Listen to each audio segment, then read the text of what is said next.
être physiopathologiques tels que la tension artérielle, l'hypercholestérolémie, le diabète, ainsi de suite, et des facteurs liés à l'environnement tels que le stress, la température, l'insolation, etc.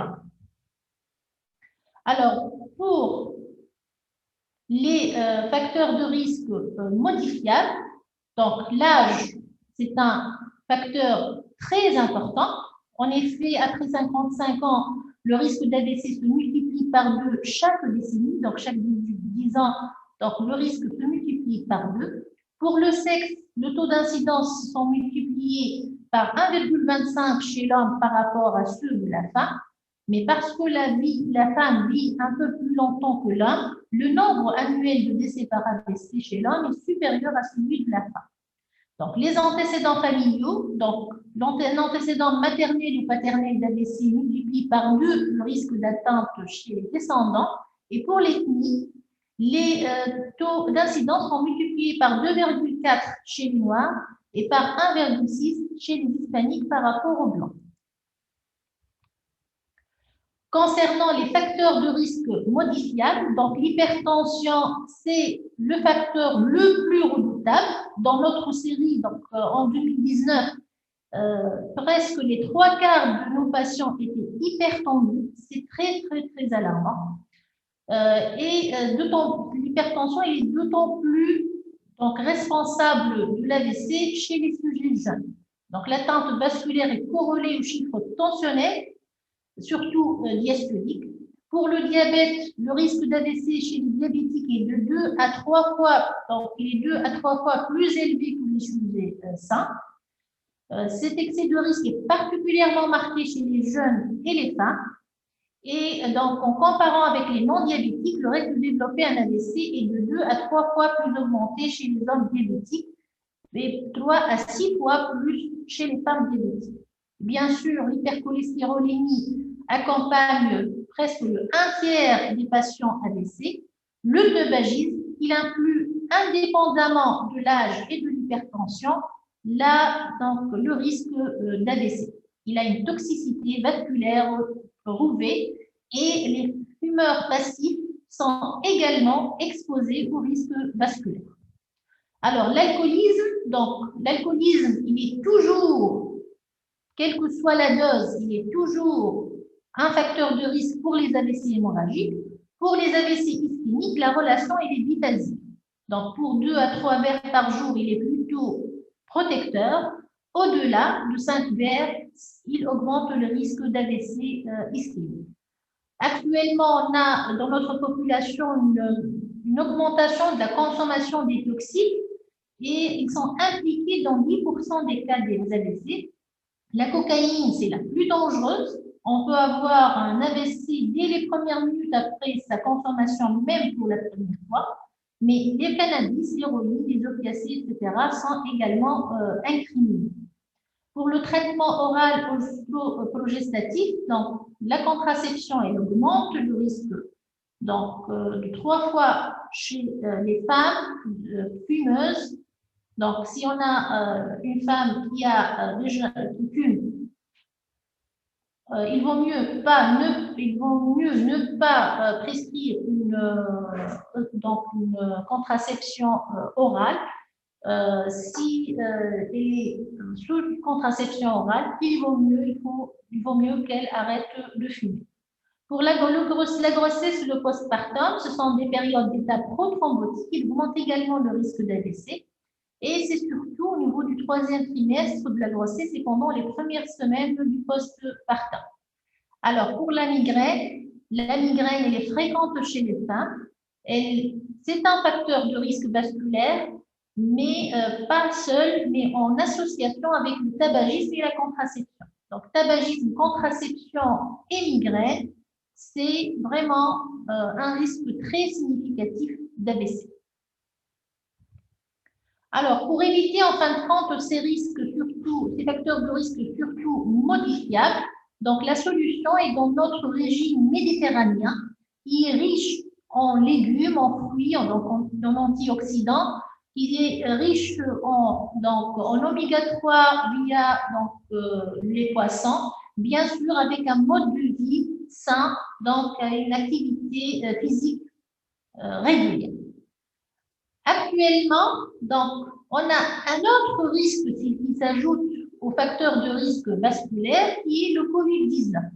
Donc, ça a été prouvé dans des études post-mortem, des autopsies. On a montré que chez des sujets sans facteur de risque vasculaire qui sont décédés suite à une infection par le Covid-19, on a trouvé de multiples infarctus, aussi bien rénaux, cardiaques, pulmonaires, mais également cérébraux.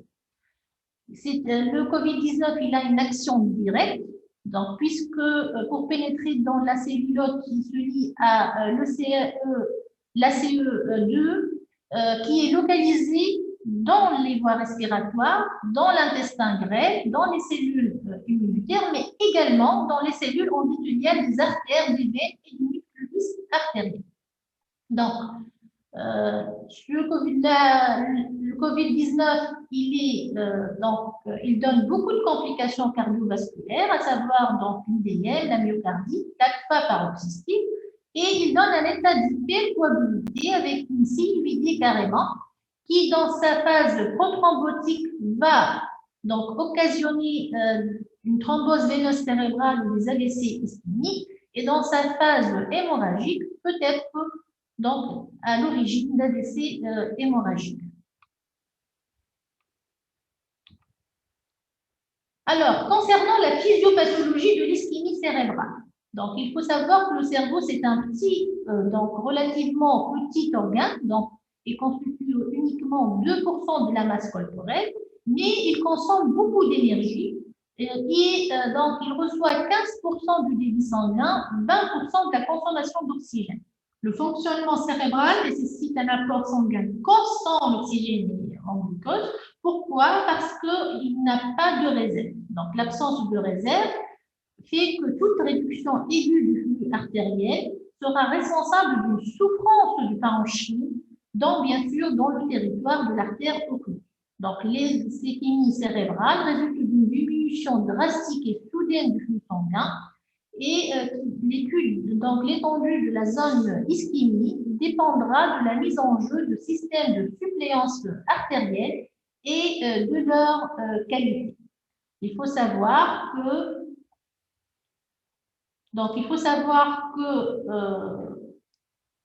une ischémie de 4 minutes est suffisante pour causer un dommage cérébral. D'où donc la citation brain is time and time is brain.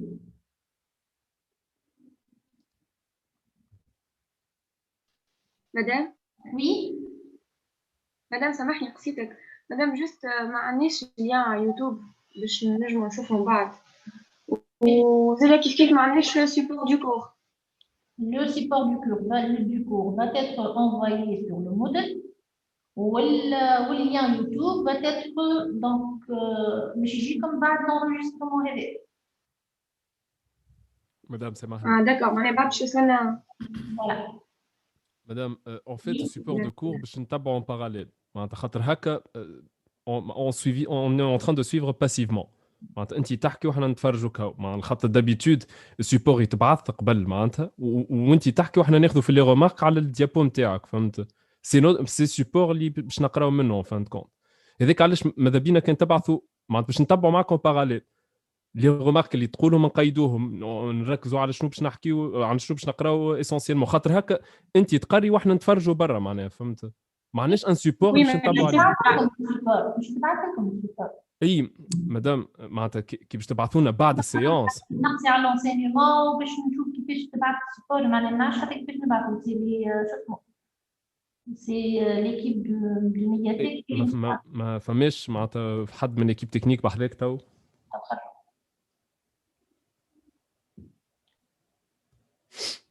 Alors, donc, on continue. Alors, les mécanismes de l'ischémie cérébrale. Donc, on a deux mécanismes qui sont les plus importants. L'occlusion, donc que ce soit par embolie du cœur vers une artère ou une embolie d'une artère vers une autre artère.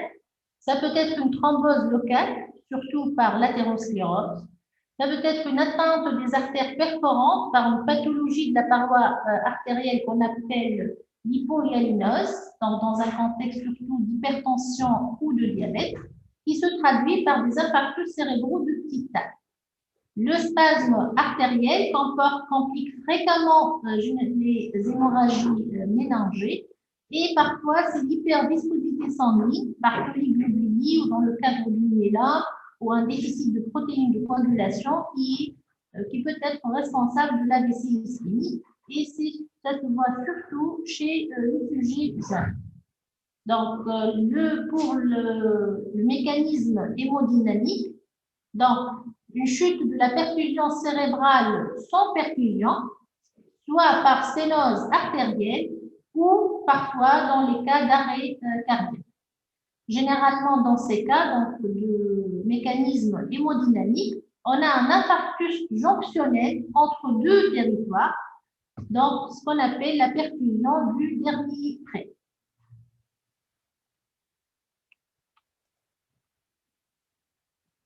Alors, pour la physiopathologie de l'ischémie cérébrale, il faut savoir que le débit sanguin il est autorégulé. Le débit sanguin, donc, et cette autorégulation du débit sanguin consiste à la capacité du cerveau à maintenir constant son débit sanguin à toutes les pressions de perfusion, bien sûr non extrêmes, c'est-à-dire entre 50 et 150. Le débit sanguin cérébral égale la pression artérielle moyenne moins la pression veineuse centrale sur la résistance cérébrovasculaire. De ce fait, si on a une tension qui baisse, théoriquement, le débit sanguin doit baisser et on peut pallier à ça par l'augmentation des résistances cérébrales. La pression de perfusion cérébrale, elle est égale à la pression artérielle moyenne moins la pression intracrânienne. Donc, vous voyez qu'entre 50 et 150 mm de mercure, on a un débit sanguin qui reste constant. Dans le cadre de l'AVC ischémique, il y aura une diminution de la tension, donc une vasodilatation pour pallier à cette diminution de la tension. Dans le cadre de l'AVC hémorragique, on aura plutôt une augmentation de la tension artérielle et donc il y aura une diminution du calibre artériel. Alors, cette autorégulation est également régulée hormonalement, donc une régulation hormonale ou chimique via la pression du CO2. Donc, cette augmentation du CO2 au niveau cérébral va engendrer une vasodilatation au niveau cérébral et une vasoconstriction au niveau général. D'autres mécanismes, autres que l'humoral et le chimique, donc il y a la théorie biogène endothéliale et nerveuse. Et en cas d'AVC, bien sûr, ce n'est pas de suppléance vasculaire, il y aura une compensation métabolique par une augmentation de l'extraction de l'oxygène et une diminution du taux métabolique, donc arrêt de l'activité synaptique neuronale. Et à ce moment-là, si on a une diminution du taux métabolique, on aura les signes cliniques de l'ischémie cérébrale. Bien sûr, si le débit diminue au-dessous de 12 ml par 100 grammes et par minute, il y aura une dépolarisation durable de la membrane qui va engendrer la mort neuronale. Et on parle donc de pénombre ischémique cérébrale lorsqu'on a une activité synaptique qui est abolie, donc on a des signes cliniques, donc le patient il est par exemple hémiplégique, mais la souffrance neuronale il reste réversible. Donc l'intégrité structurale de la cellule est préservée, mais elle ne sera pas préservée pour longtemps, l'évolution est imprévisible. Elle est donc fonction de l'importance et la durée de l'ischémie. Donc, au-delà d'un débit de 20 millilitres par 100 grammes et par minute, on a un tissu oligémique, un tissu fonctionnel, donc fonctionnellement intact par une augmentation de l'extraction d'oxygène. Donc, ça sera un tissu qui est fonctionnel et donc viable. Entre 10 et 20 millilitres par 100 grammes et par minute, donc là, on va trouver donc, cette zone de pénance, ce tissu qui est fonctionnellement aboli, mais viable. Ce pénombre va diminuer en taille au fil des temps pour aboutir à un infarctus qui est une nécrose irréversible avec une mort neuronale. La cascade de post-ischémie cérébrale, en fait, on a des mécanismes de mort neuronale immédiats tels que l'excytotoxicité et la dépolarisation, mais donc, au fil des heures et même au fil des jours, on aura d'autres neurones qui vont mourir, soit par inflammation post-ischémique ou également par apoptose. Alors, aux urgences, comment faire le diagnostic d'un AVC? Généralement, on suspecte un AVC devant l'installation brutale d'un déficit neurologique focal sans prodrome d'emblée maximale. Ça veut dire, donc, le patient va décrire un déficit focal, donc ça sera une hémiplégie, une paraplégie, une monoplégie, une aphasie, donc un déficit vraiment focal, ça ne sera pas une perte de connaissance, ça ne sera pas une quadriplégie.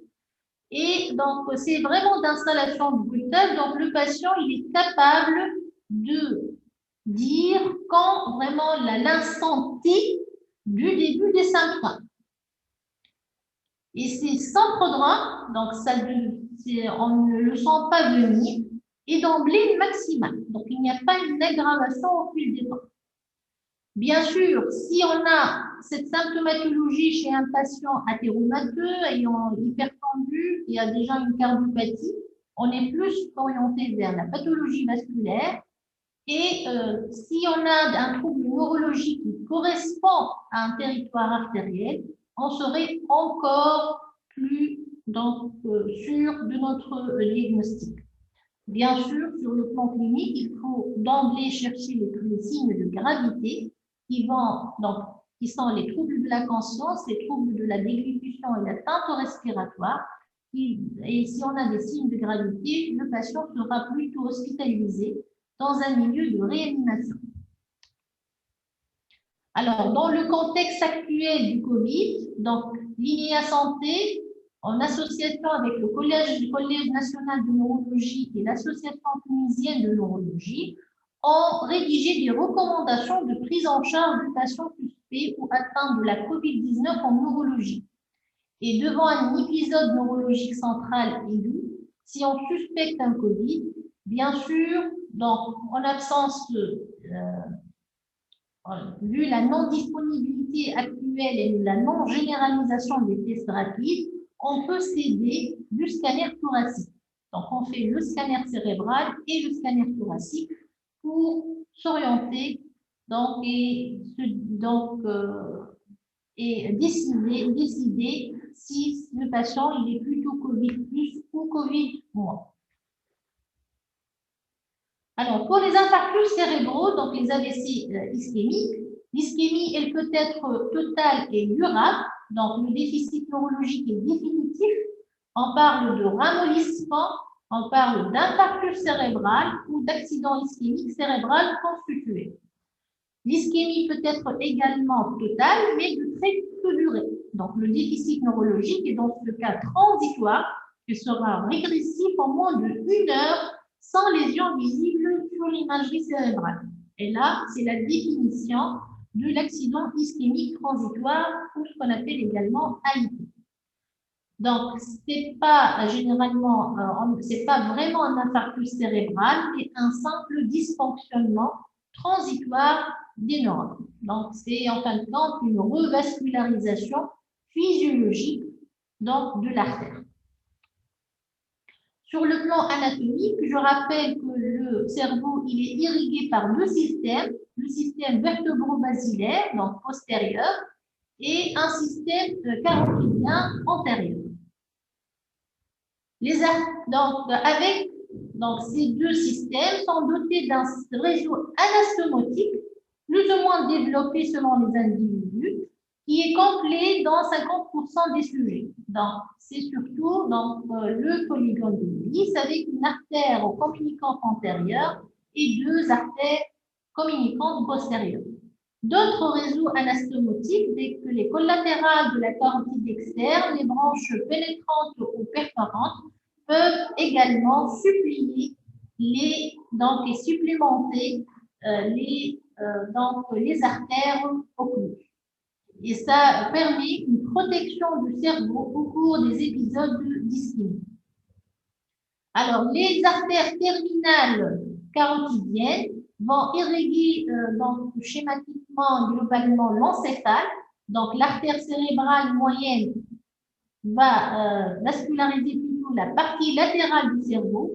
La cérébrale antérieure va vasculariser la partie médiane et antérieure du cerveau. Donc, l'artère cérébrale postérieure va irriguer le lobe occipital et la partie interne du lobe temporal. Alors, ces artères, ils ont des branches profondes. Donc, l'artère cérébrale moyenne a des branches profondes, donc cérébrale moyenne profonde. L'artère cérébrale qui va vasculariser surtout la capsule interne. Pour la cérébrale antérieure, profonde, elle va vasculariser surtout la tête du noyau caudé. Et pour l'artère cérébrale postérieure, elle va vasculariser essentiellement le thalamus. Sur le plan sémiologie, donc une atteinte de la sylvienne superficielle va compromettre l'activité de la main et de la face. Donc, il y aura une hémiplégie à prédominance brachiofaciale contralatérale à la lésion, avec également des troubles sensitives dans le même territoire. Si la lésion est assez étendue en postérieur, on peut également trouver une hémianopsie latérale homonyme. Si on a une atteinte de l'hémisphère majeur, c'est-à-dire gauche, on aura plutôt une aphasie, Broca si infarctus antérieur frontal et Wernicke si infarctus postérieur temporal. On peut également trouver une apraxie idiomotrice ou idéatoire. Si c'est une atteinte de l'hémisphère plutôt mineur, donc le droit, donc il y aura une négligence.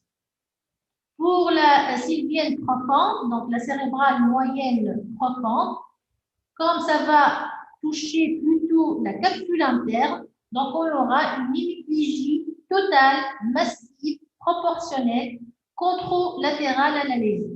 Bien sûr, si ça déborde un peu sur le thalamus, on peut avoir quelques troubles sensitifs, mais ce n'est pas constant. Madame? Oui. Madame, s'il vous plaît, c'est quoi Broca et Wernicke? Alors, aphasie de Broca et aphasie de Wernicke. Donc, l'aphasie, c'est un trouble du langage. Trouble du langage, c'est un problème, l'oura. L'oura, c'est pas, donc c'est pas l'élocution. Le langage, ça fait que moi, je suis en train d'émettre des sons pour lesquels je vise des sens, et vous, en entendant en fin de compte des sons, vous comprenez ce que je suis en train de dire. Donc, c'est ce qui définit l'aphasie, les troubles du langage. Les troubles du langage, c'est une fonction supérieure et on a deux types de troubles du langage. On a donc l'aphasie de Broca par atteinte de l'aire de Broca qui se situe en fin de compte là. Donc, c'est au niveau frontal. Donc, ici, on a l'aire de Broca. Et là, en temporal, on a l'aire de Wernicke. Donc, si on a une atteinte de l'aire de Broca, on aura une aphasie motrice, donc on aura un manque de mots. Mais le patient comprend parfaitement. Si on a une atteinte de l'aire de Wernicke, c'est-à-dire au niveau temporal, donc on aura plutôt des troubles de la compréhension. Donc, le patient, il est plutôt logorrhéique, donc il dit tout et n'importe quoi, mais il n'est pas en train de, il ne comprend pas vraiment le message du médecin qui l'interroge.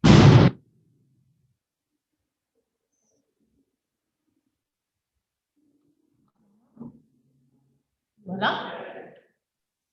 Et les aires en fin de compte du langage sont situées, ils sont situés toujours au niveau de l'hémisphère majeur. Alors, pour l'artère cérébrale antérieure, donc on a dit qu'elle irrigue la partie centrale donc, et antérieure du cerveau. Et donc, l'atteinte de cette artère va donner, sur le plan clinique, une hémiplégie et des troubles sensitifs plutôt à prédominance crurale, avec parfois une apraxie et un syndrome frontal. Si on a une atteinte bilatérale, il y aura ce qu'on appelle le mutisme akinétique. Donc, le patient va être inhibé. Il ne pourra plus, donc, il ne bouge pas, il ne parle pas par des problèmes moteurs, mais plutôt par inhibition. Alors, pour le territoire vertébro-basilaire, l'atteinte de l'artère cérébrale postérieure va donner classiquement une hémianopsie latérale homonyme. Si on a une atteinte de la branche profonde, il y aura un syndrome thalamique avec des douleurs neuropathiques de l'hémicone. Alors, pour les AVC du transcérébral, on a surtout le syndrome alterne. Donc, le syndrome alterne, c'est une atteinte du paire crânienne du côté de la lésion et donc une atteinte de la voie langue contralatérale. Cette voie langue, elle peut être sensitive ou motrice. Par exemple, les syndromes un peu les plus connus au niveau, donc les syndromes alternes les plus fréquents, je dirais les plus connus, c'est le syndrome de Wallenberg, donc une atteinte de la partie latérale du but, donc c'est le territoire de la pica. Donc, du côté de la lésion, il y aura des troubles de la phonation et de la déglutition. Il y aura également un hémisyndrome cérébelleux, une atteinte vestibulaire avec un nystagmus rotatoire, et puis une anesthésie de la face et un syndrome de Claude Bernard Horner par atteinte du sympathique, parce que le sympathique, il passe à ce niveau-là. Du côté opposé, on aura une anesthésie thermoalgique de l'hélicorps et par la face. Oui? Alors, pour le syndrome de Millal-Blair, donc c'est une atteinte au niveau pontique inférieur. Donc, du côté de la lésion, on aura une paralysie faciale, plus ou moins une atteinte du 6. Du côté opposé, il y aura plutôt une hémiplégie. Il faut savoir que si on a une atteinte généralement postérieure du tronc cérébral, l'atteinte des voies langues, ça sera plutôt sensitive. Si on a une atteinte antérieure, vous voyez que l'atteinte contralatérale des voies langues, elle est plutôt motrice. Alors, le syndrome de Weber, donc c'est une atteinte des pédoncules cérébraux. Donc, du côté de la lésion, on aura une atteinte du 3 et donc du côté opposé, on aura l'hémiplégie par une interruption du faisceau pyramidal. Alors, pour les AVC cérébelleux, généralement, on a un hémisyndrome cérébelleux qui est homolatéral à la lésion. outre les AVC un peu dans un territoire étendu d'une artère, on peut avoir des lacunes, voire même un état lacunaire.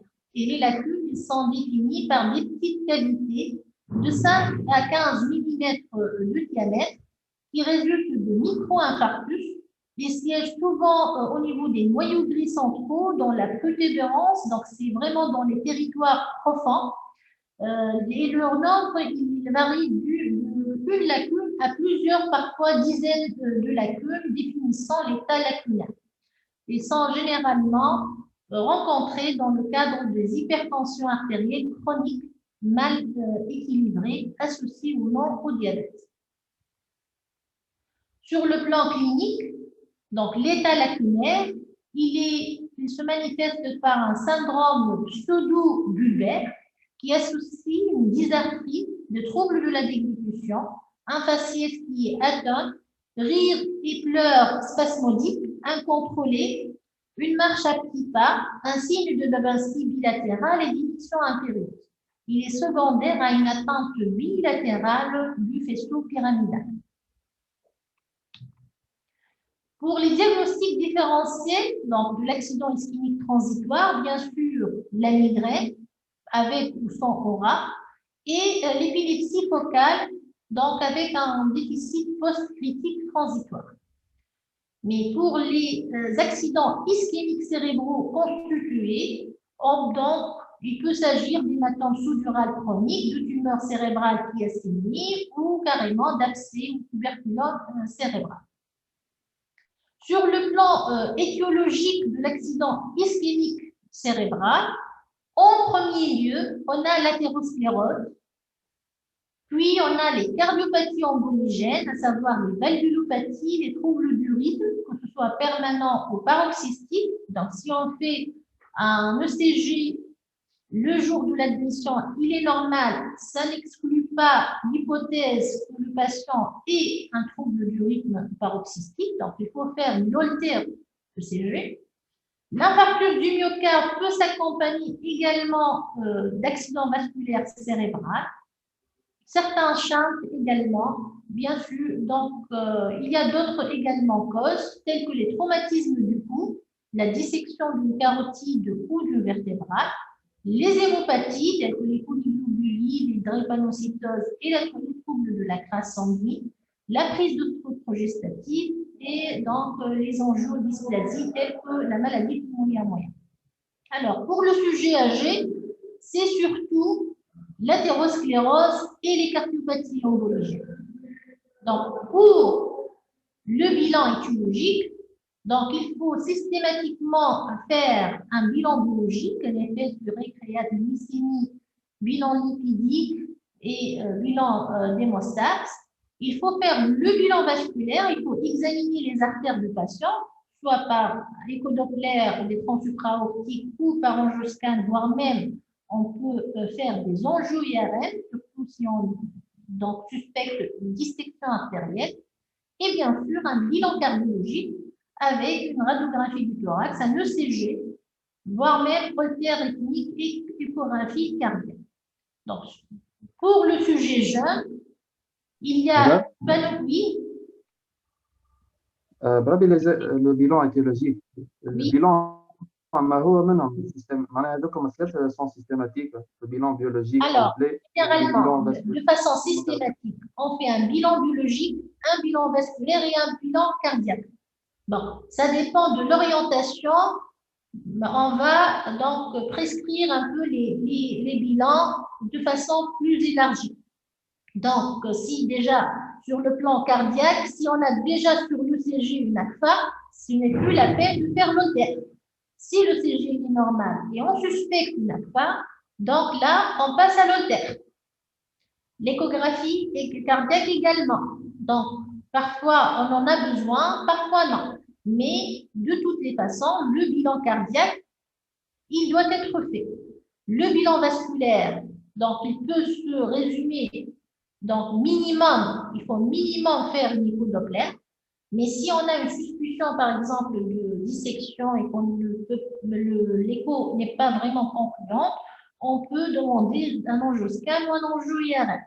Pour le bilan biologique, bien sûr, un bilan standard de base, il est donc prescrit pour tous les AVC, surtout NFS, plurée, créate, glycémie, bilan lipidique et bilan de thrombose. Mais donc pour le sujet jeune, donc ça c'est pour le sujet âgé. Donc pour le sujet jeune, il y aura une cascade de bilans à demander. Il y aura des bilans de première intention. Donc chez le sujet jeune, il faut déjà, donc on ne se limite pas à l'IRM, au scanner, il faut faire l'imagerie par résonance magnétique. Bien sûr, le CG et le Holter d'emblée, le TT et la biologie. Mais donc, ça sera un bilan de première intention. Si on ne trouve pas de cause cardiaque, si on ne trouve pas de dissection artérielle, d'athérome, par exemple, marqué, là, selon le contexte, on va demander donc un bilan de deuxième intention. Donc, si on a une absence de contexte, donc on peut faire déjà les sérologies HIV, syphilis, donc recherche des antiphospholipides. Dans le contexte inflammatoire, on va ajouter une fonction lombaire et un bilan immunologique. Selon le contexte ethnique, donc on peut demander chez les Noirs, par exemple, une électrophorèse de l'hémoglobine. Dans un contexte infectieux, il y aura l'hémoculture, la fonction lombaire et les sérologies correspondantes. Si le bilan de deuxième intention sera négatif, là, on passe à un bilan de troisième intention. Si donc on suspecte vraiment une maladie cardio-embolique, donc il y aura le monitorage cardiaque prolongé. On peut demander des Holter ECG de 7 jours. Et puis, donc, si on a une suspicion d'angine, on peut même demander une angiographie cérébrale, voire même une biopsie leptoméningée.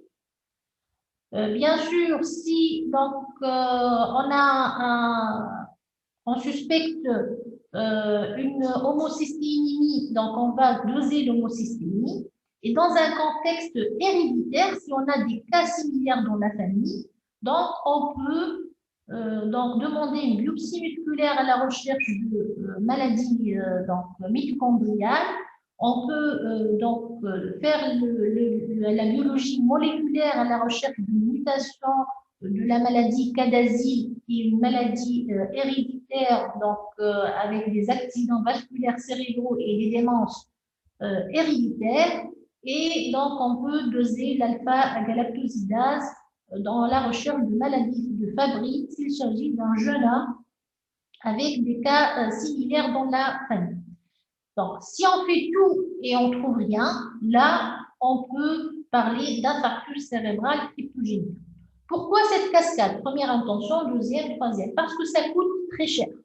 Donc, déjà, les sérologies, la fonction lombaire, déjà, ça coûte donc cher. Et d'autant plus, la biologie moléculaire, les dosages de l'alpha-galactosidase, l'homocystéine, c'est très coûteux. Donc, on ne les demande qu'après négativité du bilan d'intention, de deuxième intention. Alors, quelles sont les complications neurologiques post-AVC?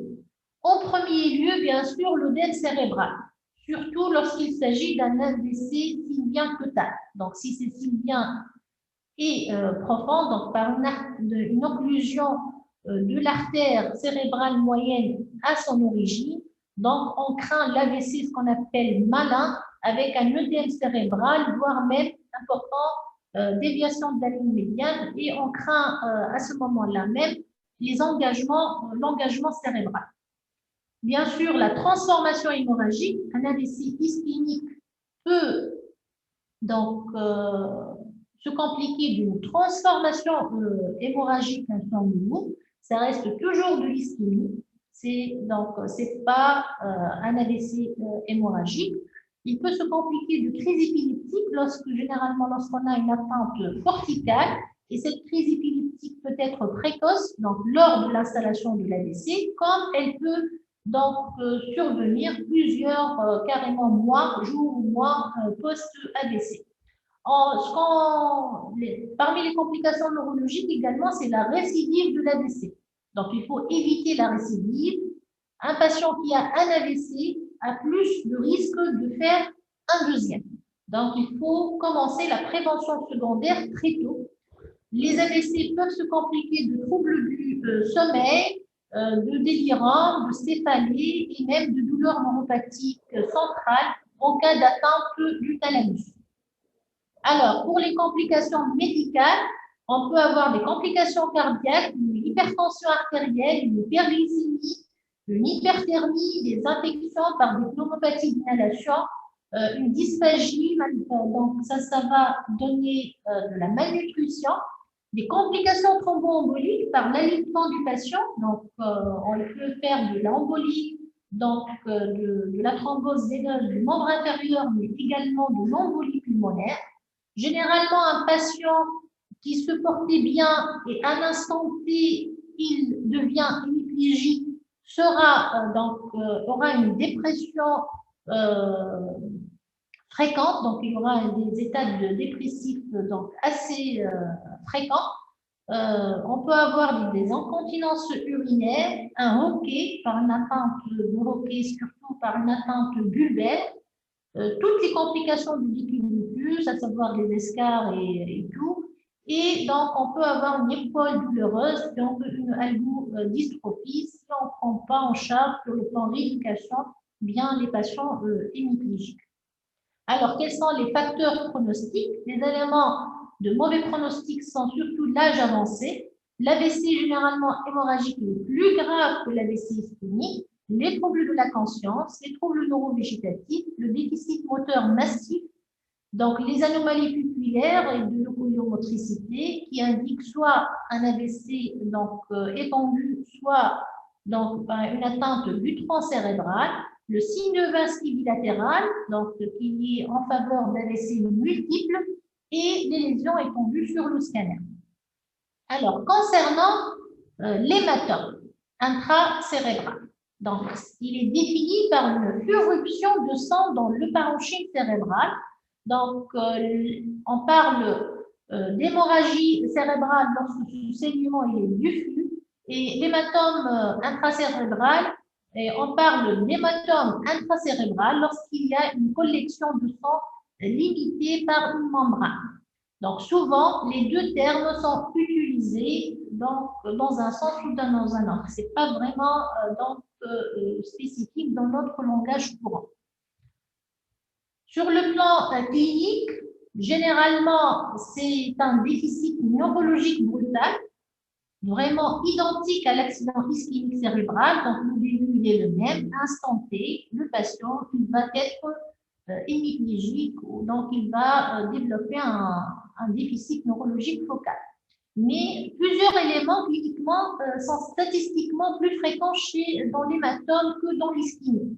Donc, par exemple, les céphalées sont plus retrouvées dans les AVC hémorragiques. Généralement, l'AVC ischémique ne fait pas mal à la tête. Les vomissements sont beaucoup plus fréquents dans les hémorragies. Les troubles de la conscience. On a plus de troubles de la conscience dans les AVC hémorragiques que dans les AVC ischémiques. Donc, les crises épileptiques également. Donc, le sang, il est très irritable.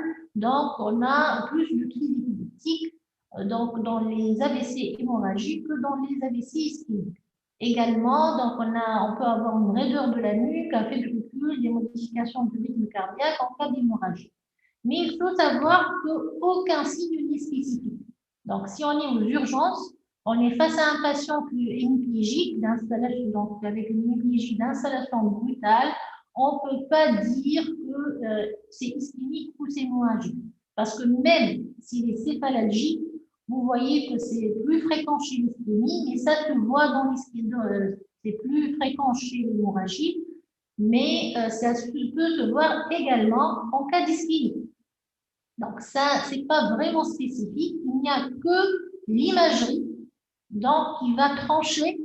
Donc il faut faire le scanner ou l'IRM qui va distinguer un infarctus hématome, qui va faire le diagnostic précoce, mais qui va également faire le diagnostic différentiel parce qu'on peut tomber sur un abscisse, sur une tumeur, donc sous un hématome sous-dural, sous autre chose que l'AVC ischémique ou hémorragique.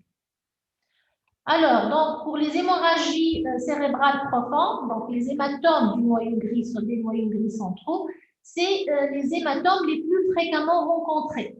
Généralement, sur le plan clinique, ils vont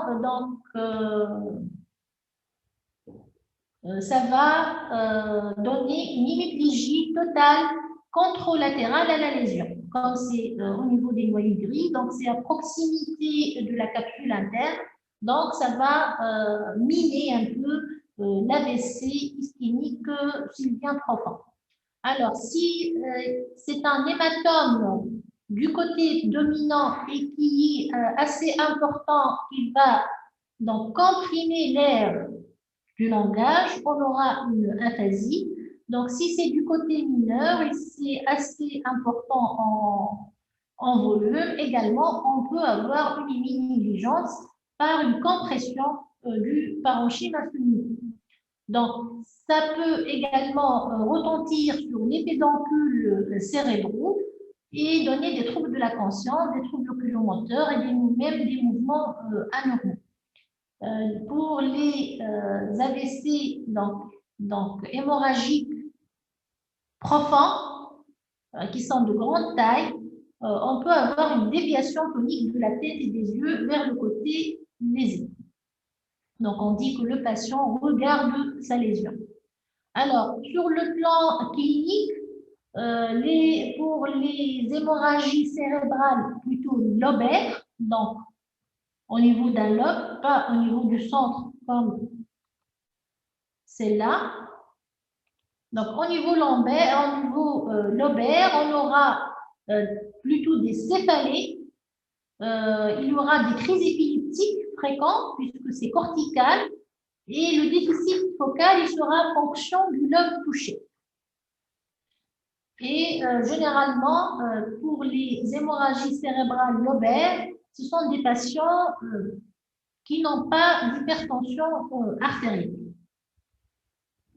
Alors, pour les hématomes de la protubérance, donc si c'est un gros volume, on aura des troubles de la conscience, une quadriplégie, des pupilles falciformes, un myosis bilatéral, des troubles neurovégétatifs et ça aboutit généralement rapidement au décès. Ce sont des AVC très graves. Pour les hématomes du cervelet, donc ils siègent le plus souvent au niveau des hémisphères cérébelleux, rarement au niveau central du vernis.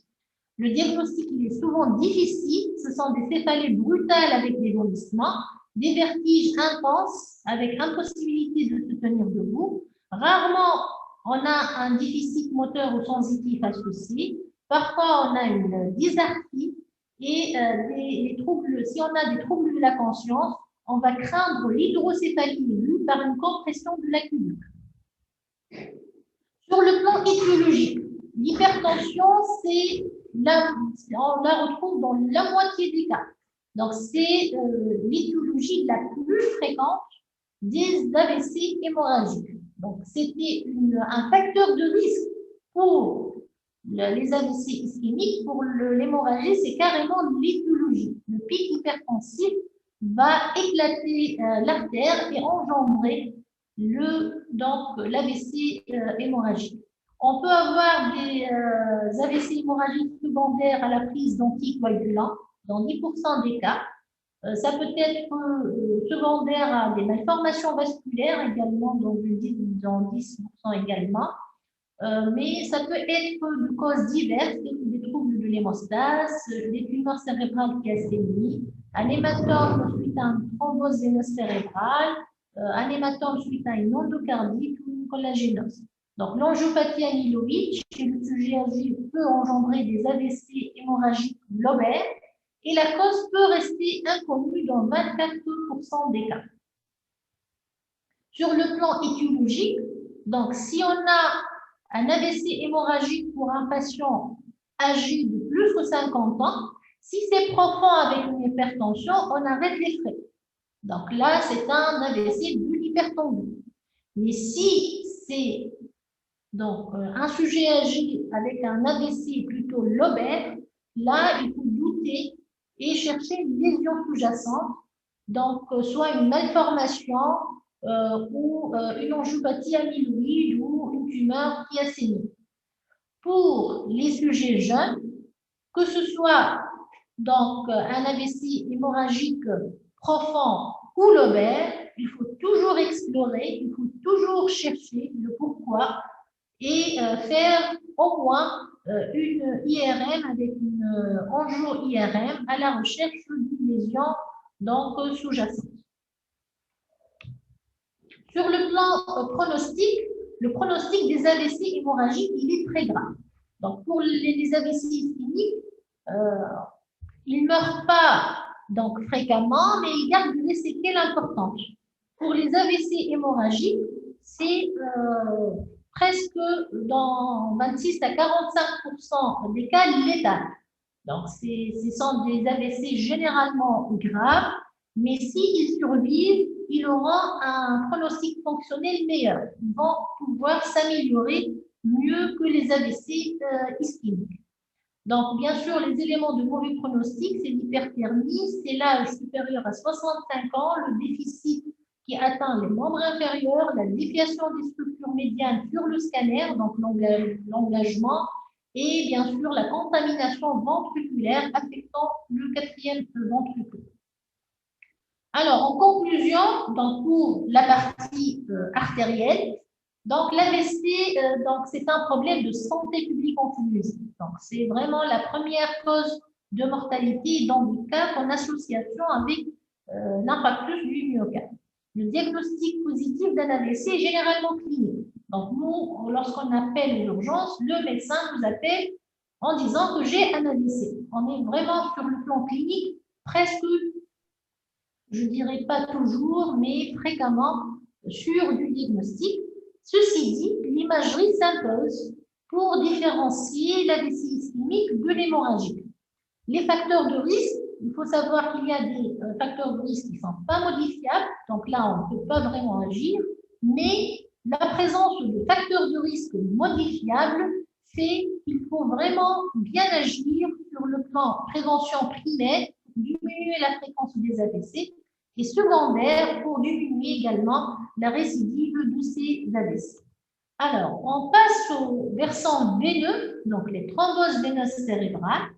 Donc, je rappelle que le sang, le parenchyme cérébral, il est drainé par des veines et des sinus. Donc, ces veines vont se jeter dans des sinus et on a un sinus sagittal supérieur, un sinus droit, un sinus sagittal inférieur, donc là, c'est une feuille. Donc, on a des veines profondes, des veines superficielles, un sinus latéral qui va se jeter dans les veines jugulaires. Alors, sur le plan anatomique, le système veineux, il a des caractéristiques qui vont retentir aussi bien sur la clinique que sur la présentation déjà de la thrombose veineuse. Donc, il faut savoir que les sinus et les veines profondes sont constantes en nombre et en siège. De ce fait, si on a un sinus qui ne s'opacifie pas sur l'imagerie, on est sûr qu'il est occluant. Cependant, pour les veines superficielles, ils sont très variables et ils n'ont pas vraiment de siège particulier ni un nombre constant.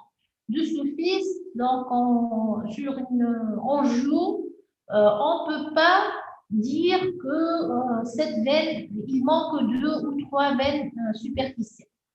Il faut savoir que les veines sont connectées avec l'oreille, la face et le scalp. Donc, ces veines drainent le cerveau, mais drainent en même temps l'oreille, la face et le scalp. Ceci est à l'origine de thromboses septiques et post-traumatiques. Les sinus contiennent les granulations de Tachyoni qui sont responsables de la résorption du LCR et c'est ce qui fait que lorsqu'on a un sinus qui est occlu, on n'aura pas la possibilité d'absorption du LCR et il y aura le signe clinique classique des thromboses veineuses cérébrales, à savoir l'hypertension intracrânienne. Alors, les veines ont une paroi fine, ils n'ont pas de couche musculaire. Donc, de ce fait, lorsqu'on a une occlusion d'un sinus, là, on a le sinus longitudinal supérieur qui est occlu. Donc, il y aura une dilatation. Il y aura des veines, on verra des veines qui sont dilatées et tortueuses. Les veines n'ont pas de valve. Donc, au niveau cérébral, ce n'est pas comme au niveau du membre inférieur. Donc, les veines n'ont pas de valve. Donc, la possibilité d'inversion du flux est possible. Et comme il y a beaucoup d'anastomoses, les circulations collatérales sont fréquentes également en cas de thrombose veineuse cérébrale. Alors, dans le siège de la thrombose, ça siège surtout au niveau du sinus longitudinal supérieur. Ça, donc, ça peut siéger également au niveau du sinus latéral et ça peut être une atteinte uni ou bilatérale. Il est plus donc rare que l'occlusion touche le sinus droit ou mais encore moins les veines profondes. Mais il faut savoir qu'on peut avoir une thrombose multiple au niveau de plusieurs sinus ou plusieurs veines ou sinus et veines à la fois dans 50 à 60% des cas. Sur le plan épidémiologique, donc, les thromboses veineuses cérébrales, c'est 1% de tous les AVC. C'est 4 à 5 cas par 1 million d'habitants. Donc, déjà, ASFAC s'en compte 1 million d'habitants. Donc, le service de neurologie l'hospitalise entre 3 et 4 cas par an, pas plus. Et donc, c'est aussi fréquent chez l'enfant. Donc, 5 cas par 1 million d'habitants chez l'enfant. Ça touche plus la femme que l'homme. Donc, c'est une pathologie plutôt de la femme. Donc, c'est valable pour les jeunes adultes. Pourquoi? Parce que la femme, il y a la grossesse, le postpartum qui sont des états prothrombotiques, elle prend la pilule, donc elle augmente son risque, donc elle a quand même des facteurs favorisants pour faire plus de thrombose veineuse cérébrale. Chez les enfants et chez les adultes au-delà de 50 ans, donc on a autant de thrombose veineuse chez la femme que chez l'homme. Sur le plan physiopathologique, c'est comme toute thrombose dans n'importe quelle veine du corps. Donc, c'est la triade de Virchow. Donc, une stase sanguine associée à des anomalies pariétales, associée à des troubles de la crasse sanguine, peut donc se compliquer de thrombose veineuse. Sur le plan étiologique, donc, on a des causes infectieuses. Donc, que ce soit local, donc c'est surtout les otites qui donnaient le plus, donc qui étaient donc le plus pourvoyeuses de thrombose veineuse cérébrale, mais également des causes infectieuses générales. Et actuellement, le Covid-19, c'est une étiologie des thromboses veineuses. Donc, dans notre service, on a déjà hospitalisé pendant cette deuxième vague 2 thromboses veineuses secondaires au Covid-19. Donc, il donne un état prothrombotique et il peut occasionner que ce soit des AVC ischémiques, mais également des thromboses veineuses cérébrales. Pour les causes non infectieuses, donc il y a les causes locales, telles que les traumatismes par exemple, les tumeurs, les malformations. Donc, ils peuvent se compliquer de traumatisme de thrombose veineuse cérébrale, mais également donc, la grossesse, le postpartum, la contraception et généralement les maladies dysimmunitaires sont des facteurs de risque de thrombose veineuse cérébrale. Les cancers viscéraux, dans le cadre surtout des hémopathies, on rencontre beaucoup de thromboses veineuses Et dans le cadre des thrombophilies, des troubles de l'hémostase, donc les déficits de protéines de la coagulation peuvent également se compliquer de thrombose veineuse cérébrale. Donc, la thrombose veineuse cérébrale peut rester idiopathique sans cause connue dans 20 à 35% des cas. Et parfois, on peut trouver des causes associées. Donc, il faut faire vraiment un bilan complet. Pour les récits cliniques, on fait un bilan de première intention, de deuxième intention, de troisième intention. Une fois on a trouvé une cause, on s'arrête. Pour la thrombose veineuse, il faut faire le tout en même temps. Donc, il faut donc faire l'examen ORL, il faut faire le bilan biologique à visée infectieux et immunitaire. Donc, il faut faire l'imagerie pour donc chercher les différentes causes de la thrombose veineuse. Donc, la patiente actuellement hospitalisée pour thrombose veineuse cérébrale qui s'est avérée Covid+, elle a accouché il y a 40 jours. Donc, elle a 2 facteurs. Donc, elle est en postpartum, elle a attrapé le Covid, donc elle a 2 facteurs favorisants. Elle a développé une thrombose veineuse cérébrale. Alors, sur le plan clinique, généralement, au début, c'est généralement un début subaigu. Un début aigu tel que mimant un AVC artériel, il est rare, c'est 20 à 30% des cas. Mais c'est généralement un tableau insidieux qui s'aggrave au bout de quelques jours. Donc, de 2 à 30 jours. Et les présentations cliniques, on a 3 principales présentations cliniques, à savoir les signes focaux, donc que ce soit déficitaire, donc un déficit moteur ou sensitif, ou irritatif, donc une thrombose veineuse cérébrale peut se révéler par une crise épileptique. On fait l'examen neurologique, il est tout à fait normal, on fait l'imagerie, et on tombe on fait le diagnostic de la thrombose veineuse cérébrale. Mais dans la plupart des cas, donc, on a une hypertension intracrânienne, donc céphalée, vomissement, baisse de l'acuité visuelle et une atteinte du cyste. L'atteinte du cyste, dans ce cas, elle n'est pas localisatrice. Elle fait partie du syndrome d'hypertension intracrânienne. Ça peut, dans un nombre réduit de cas, être donc cliniquement révélé par des céphalées isolées, avec un fond parfois fondeur qui est normal et une PL également qui est normal. Pour la thrombose du sinus caverneux, elle a une présentation clinique assez particulière. Donc, elle se présente par un chémosis, une rougeur oculaire, une protrusion oculaire, une exophthalmie et une ophtalmoplégie douloureuse. Donc, le patient ne peut plus bouger son globe oculaire, ça fait très mal, ça bande, c'est rouge.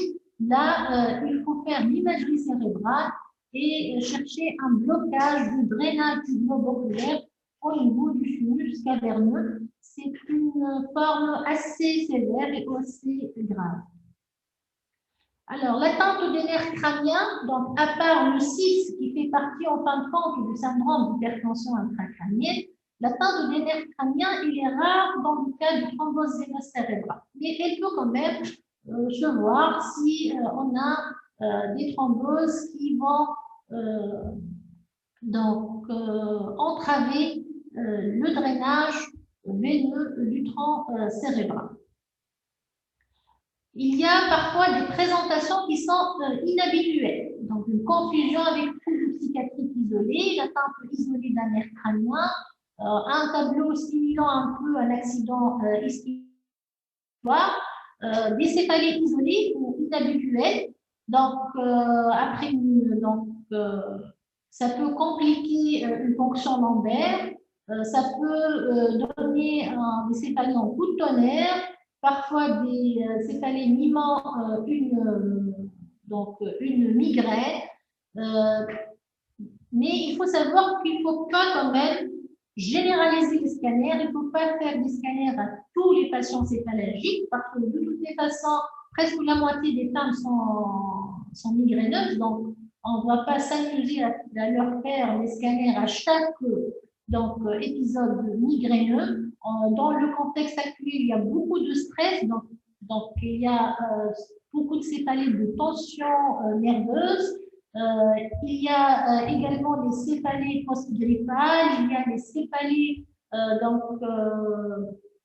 par arthrose cervicale. Donc, on ne va pas s'amuser à faire des scanners à tous les patients consultants pour céphalées en absence d'autres signes. Mais devant l'aggravation, donc le caractère inhabituel de ces céphalées, l'aggravation de ces céphalées, l'association avec parfois des nausées, des vomissements. Donc là, il faut faire attention et demander donc une imagerie cérébrale au moindre doute. Alors, sur le plan imagerie, donc le diagnostic de thrombose veineuse cérébrale peut se faire sur scanner par donc, des signes directs ou indirects. Je laisserai le soin à Dr Marco de vous détailler donc, les signes d'imagerie des thromboses veineuses cérébrales. Donc, on peut également faire le diagnostic par l'IRM et la vélo-IRM. Sur le plan étiologique également, l'imagerie peut nous donner quelques renseignements. Donc là, on peut avoir, c'est une pansinusite avec une attente masculine. Si on ne fait pas le diagnostic par les moyens classiques, on peut aller vers l'angiographie cérébrale, mais actuellement, on a de moins en moins recours à cette méthode, à cet outil qui est plutôt invasif, qui n'est pas dénué de complications. Alors, les autres examens à demander, les dédimètres. Donc, pour la thrombose veineuse du membre inférieur ou l'embolie pulmonaire, généralement, on fait des dédimètres. Si les dédimètres sont négatifs, on peut dire que le patient n'a pas de thrombose veineuse. Mais pour le cérébral, ils peuvent être augmentés au cours de thrombose veineuse cérébrale, mais ils peuvent également être normaux. Donc, des dédimètres négatifs n'éliminent pas le diagnostic de thrombose veineuse cérébrale, surtout dans le cas de céphalées isolées. Alors, la fonction lombaire, bon, ça dépend des équipes, mais chez nous, on l'a fait de façon quasi systématique. Bien sûr, en absence de contre-indication, avant la mise du patient sous hyperimmunothérapie et après avoir fait le bilan d'hémostase. Donc, pourquoi on fait la fonction lombaire? On va prendre la pression du LCR, donc on va chiffrer l'hypertension intracrânienne et on aura un double intérêt étiologique. Donc, si on a une méningite, on va, surtout si c'est un homme, on va penser à la maladie de Behçet. Et sur le plan thérapeutique, donc on va améliorer cette hypertension intracrânienne, on va améliorer le DEM, donc papillaire, et il y aura une amélioration rapide des céphalées et de la vision grâce à cette soustraction de liquide céphalo-rachidien. Sur le plan traitement de la thrombose veineuse cérébrale, donc je rappelle que pour l'AVC ischémique, vous aurez la partie prise en charge thérapeutique dans les cours de thérapeutique du deuxième semestre. Mais pour la thrombose veineuse cérébrale, donc je vais détailler son traitement dans cet exposé. Il faut savoir qu'elle est triple et étiologique. Donc, le traitement il est étiologique, surtout si on a une infection sous-jacente, donc une otite, ou lorsqu'on a une maladie générale, telle qu'une maladie systémique, donc il faut traiter l'étiologie. Le traitement est également symptomatique. Donc, si on a une épilepsie, on va prescrire des antiépileptiques. Si on a une hypertension intracrânienne, donc on va faire l'APL pour soustraire un peu du liquide. On peut même donner du Diamox. Si on a des céphalées, il faut soulager les patients et donner des antalgiques. Et donc, si on a un déficit moteur, bien sûr, il faut prescrire de la rééducation. Et bien sûr, donc, on va prescrire l'antithrombotique donc, pour augmenter la fluidité du sang, pour donc, faire dissoudre ce caillou veineux, et on utilise les paris relayés par les antivitamines K. Alors, pour les anticoagulants, il faut les prescrire même si donc, on a des hématomes sur l'imagerie. Donc, il y a des études randomisées qui étaient en faveur du traitement des thromboses veineuses cérébrales par anticoagulants à dose efficace, même en cas d'hémorragie. Alors, ce traitement, il réduit la mortalité et améliore le pronostic fonctionnel. Et il n'augmente pas le risque de transformation hémorragique. Donc, ça ne va pas augmenter cette hémorragie. Pourquoi? Parce qu'en fin de compte, la physiopathologie du dyspnée cérébrale n'est pas la même que celle de la thrombose veineuse cérébrale. Donc, pour l'hémorragie, dans le cas d'accident vasculaire cérébral, on aura une éruption de sang à partir d'une artère. L'artère, elle est à haute pression. Donc, il y aura une éruption importante de sang.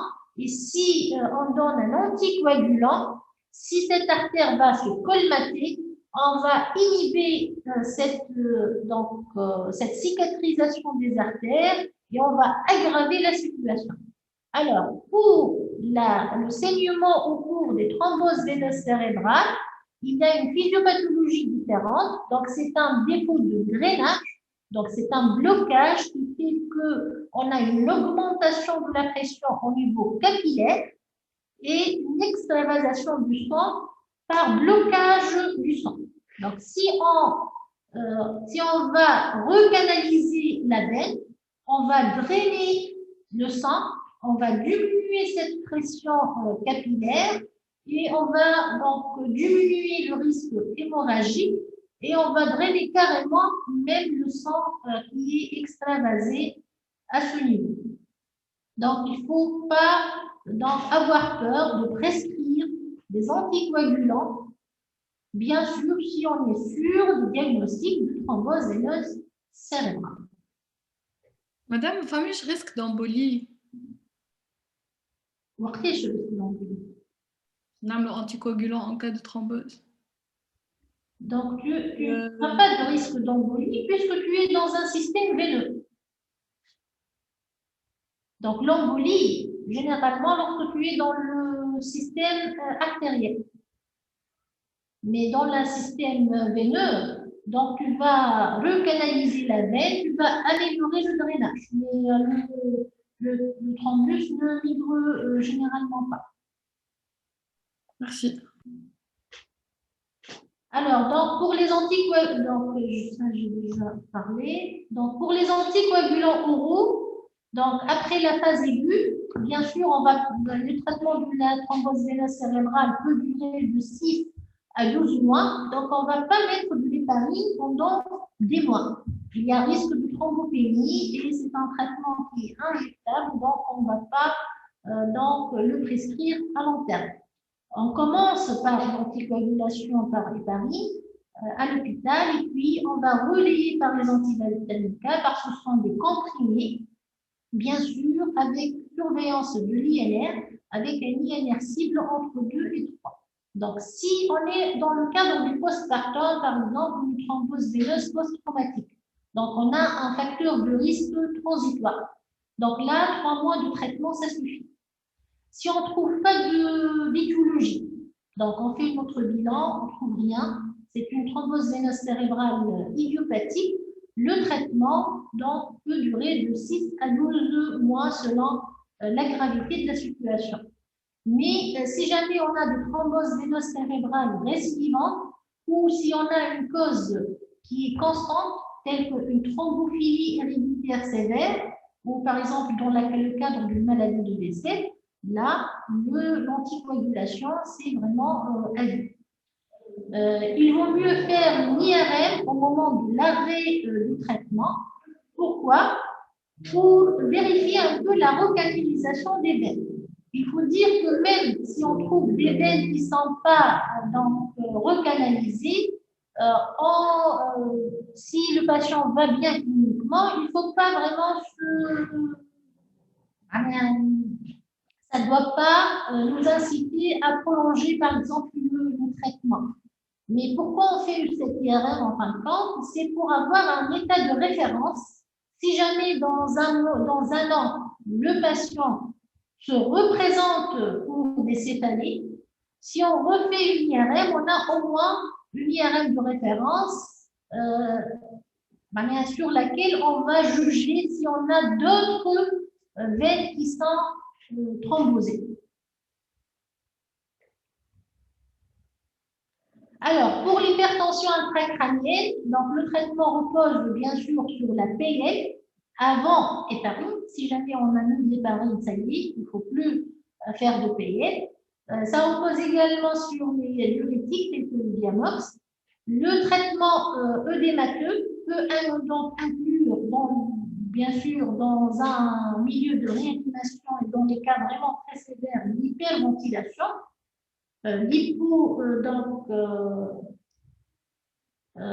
Donc l'hypocapnie va soulager cette hypertension intracrânienne. On peut utiliser le mannitol qui a une action un peu plus prononcée que le Diamox. Dans des cas, on peut même être amené à faire la bicraniectomie, si le pronostic vital est en jeu. Alors, pour les corticoïdes, ils n'ont pas de place dans la thrombose veineuse cérébrale. Il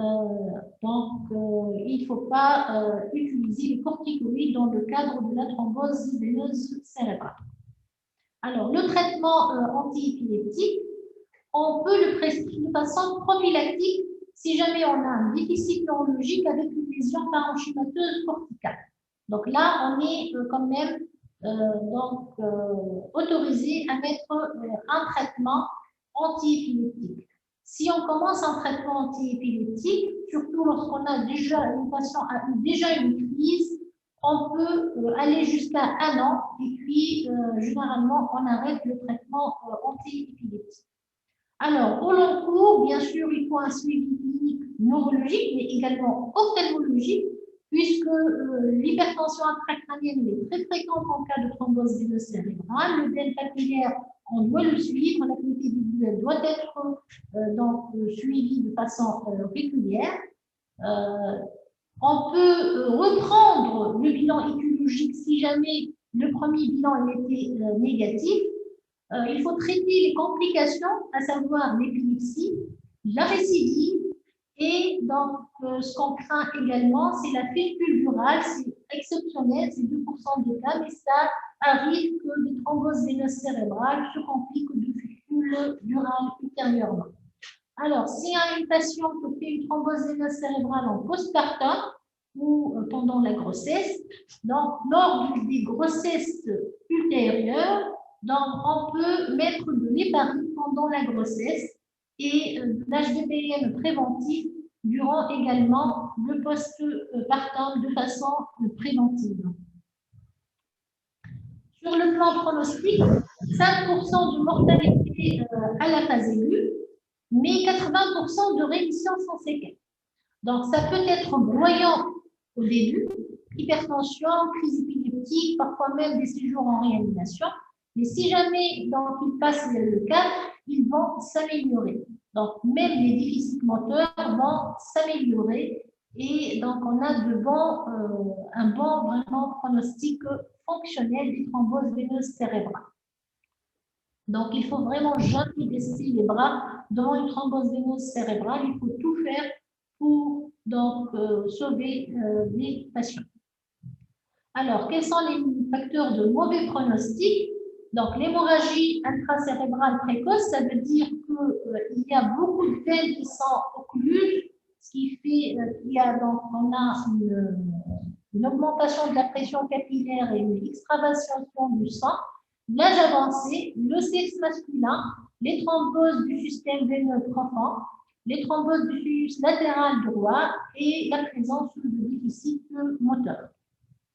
Alors, pour la thrombose veineuse, quelques messages de fin. Alors, il faut évoquer toujours le diagnostic devant des céphalées, une épilepsie, une hypertension intracrânienne. Toujours penser à la thrombose veineuse cérébrale.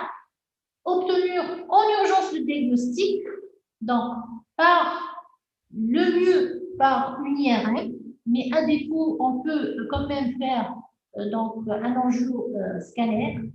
La rapidité de la prise en charge du diagnostic va éviter les complications et l'aggravation du tableau clinique. Il faut pratiquer un large bilan écologique d'emblée, il faut tout chercher. Ne pas oublier la fonction lombaire qui, donc, dans notre cas, dans ce cas, doit se faire avant la mise sous héparinothérapie. Bien sûr, débuter l'héparie dès la certitude diagnostique, adapter individuellement le traitement, donc avec les 3 volets, antithrombotiques, symptomatiques et étiologiques. Donc, selon le cas, on va donc opter pour un traitement spécifique. Bien sûr, ce sont des patients à suivre à long cours, à ne pas lâcher dans la nature.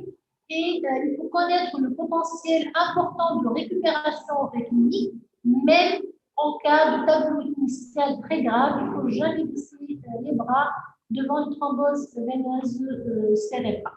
Dans notre contexte, donc du Covid, toute thrombose veineuse actuellement est Covid jusqu'à preuve du contraire. Donc, il faut faire une PCR systématique chez les patients qui ont des thromboses veineuses cérébrales. Et je vous remercie. Alors, est-ce que vous avez des questions? Oui.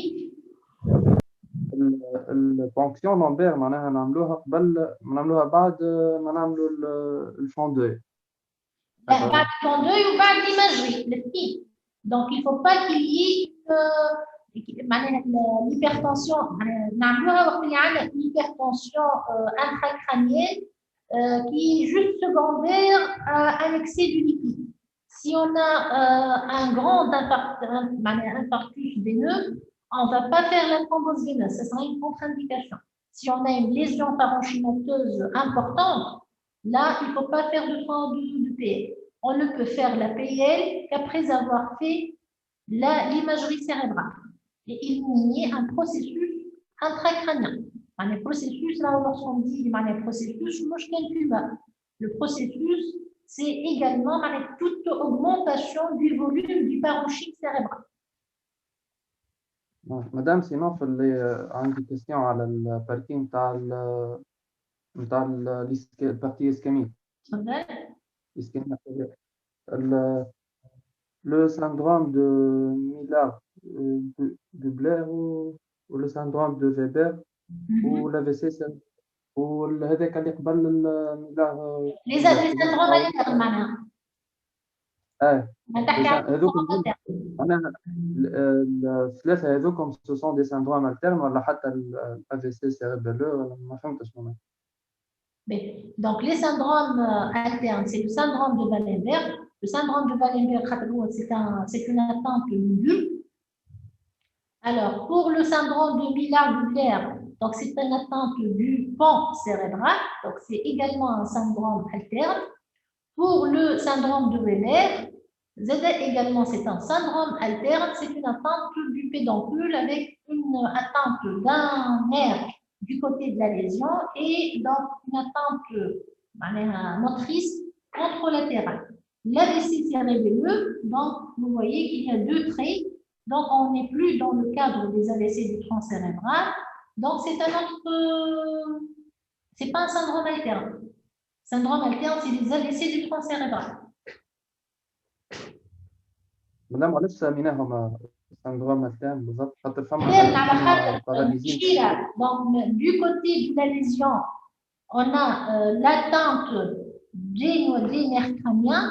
De l'autre côté, tu as une autre symptomatologie. Par exemple, في البالنبرغ عندك du côté de la lésion عندك le nystagmus, l'anesthésie de l'hémiphase. De l'autre côté, عندك une hypoesthésie du corps épargnant la face. C'est alterne, je te parle des signes du deux côtés. Généralement, quand on a un AVC hémisphérique, on a toute la symptomatologie elle est d'un seul côté.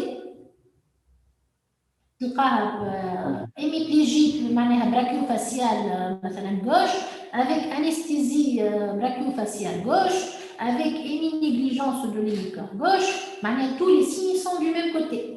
Lorsqu'il y a une atteinte du tronc cérébral, donc il y aura une atteinte معناها des signes des deux côtés du corps. Du côté de la lésion, on a des atteintes des nerfs crâniens. Ou de l'autre côté, on a l'attente des voies longues, que ce soit sensitives ou la motrice. Voilà. Madame, ou les lacunes, ma femme, ça fait partie de quoi exactement? Alors, les lacunes, en fin de compte, ce n'est pas vraiment un territoire. Les différentes présentations cliniques. Donc, l'occlusion de l'artère cérébrale moyenne, je t'indique une symptomatologie telle cérébrale moyenne profonde, je t'indique un tableau clinique spécifique, moyenne également. Donc, pour les lacunes, il y aura en fin de compte une atteinte d'une petite branche perforante. Je te mets dans les domaines. Une atteinte chronique, par exemple. Une atteinte chronique. Une atteinte d'un tronc artériel. Donc, par exemple, l'artère de la... par exemple, l'atteinte de la sylvienne profonde. La sylvienne de la cérébrale postérieure profonde va donner un AVC au niveau du thalamus. Ça sera quand même du diamètre à l'appareil 2 à 3 cm. Atteinte de toutes ces branches-là.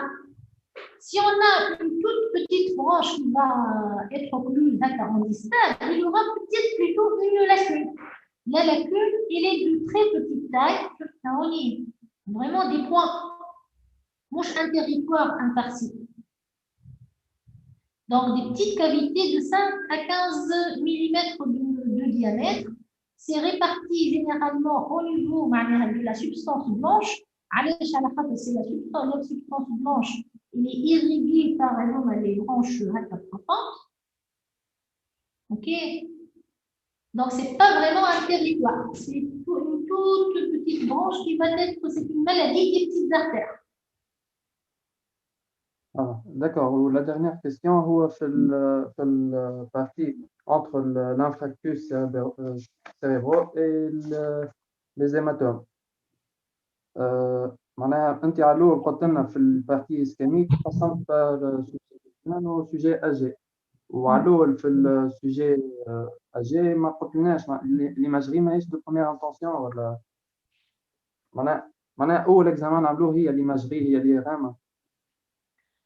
Alors, انت تحكي على معناها شغل aux urgences, qu'est-ce qu'il faut faire?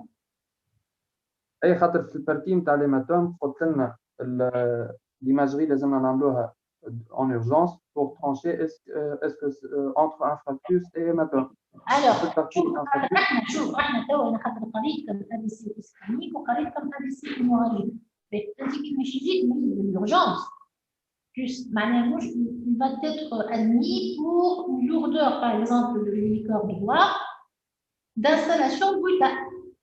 Bon, c'est à vous de faire le diagnostic d'accident vasculaire cérébral. Déjà, hémiplégie d'installation brutale, déjà, ça veut dire accident vasculaire cérébral. C'est un déficit d'installation brutale, donc le diagnostic le plus probable serait un AVC. D'ailleurs, ou dans les gens, on se il a joué, on dirait déjà il a le diagnostic cliniquement. Mais pour dire que c'est un accident vasculaire cérébral ischémique ou voilà, c'est un AVC cérébral hémorragique, là, tu ne peux pas tâtonner sur la clinique. Sur la clinique, il a plus de risque d'être hémorragique.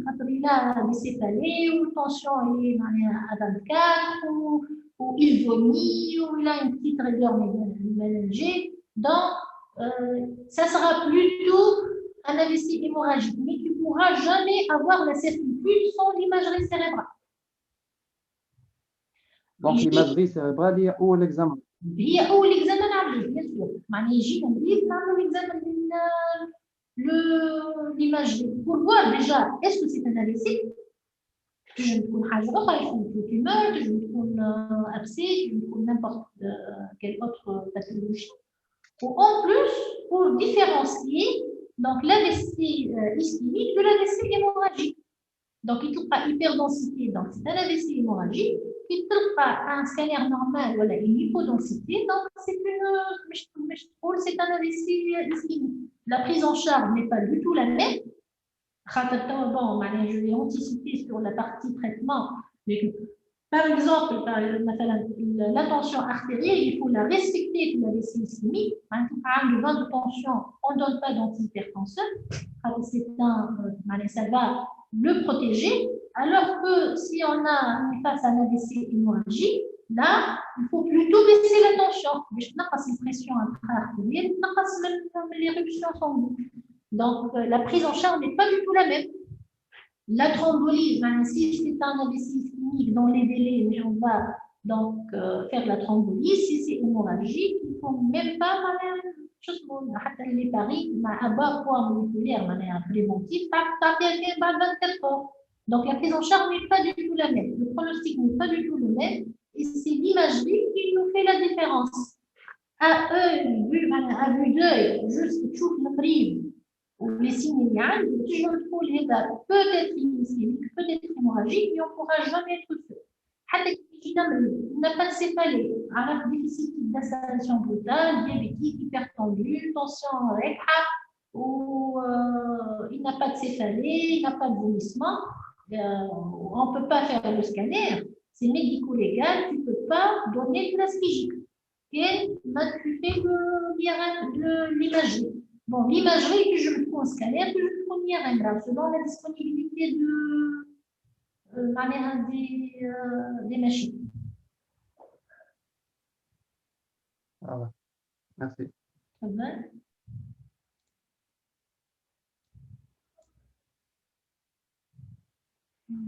Y a-t-il d'autres questions? مدام بربي سؤال آخر. Bien sûr, تفضل. معناها هو كي يجيب لي سيمبتوم هذوكم اون في ليماجري زاد باش نعرفوا اسكو ترومبوز فينوس سيريبرال ولا دوريجين ارتيريال. Bien sûr, حتى la thrombose veineuse. خاطر نفس لي سيمبتوم معناها. هو احنا ديجا كلينيكمون جينيرالمون لا thrombose veineuse معناها لي سين نتاعها مش كيما لا سي ارتيريال. لا سي ارتيريال سي بروتال. thrombose veineuse يقول لك عندنا سيرجي معناها il a mal à la tête depuis une semaine, d'aggravation progressive avec des nausées, des vomissements, et puis un flou visuel, et puis donc il fait une crise épileptique, ou là il fait un déficit moteur. Pour l'AVC artériel, et puis hop, un santé, donc il fait une hémiplégie.